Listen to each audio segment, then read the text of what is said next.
The Iran war is a disaster on the merits, but it is also facilitating a new disgusting kind of corruption inside the White House.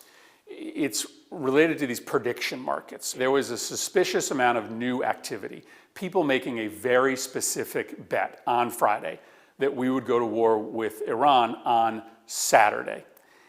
Obviously, there are people close to Donald Trump who on Friday knew what was happening on Saturday, and it is very likely, probable even, that the people that placed those bets were people with inside information. That should disgust you.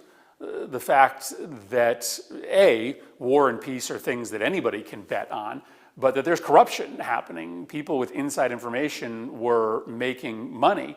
But it's even worse than that, because if we continue to allow people to bet on war, on military strikes, then you're going to have people inside the Situation Room who are making decisions, not based on what's good for national security, not on whether or not we should send our young men and women overseas to die, but based upon whether they'll make money off of war. There's going to be somebody in that room who's going to be pushing us into war because they can cash in.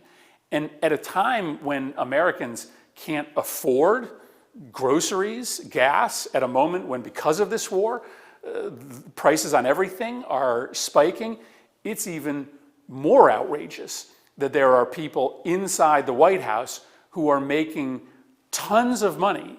It looks like those 6 big accounts that were set up on Friday made a profit of $1 million off of us going to war on Saturday.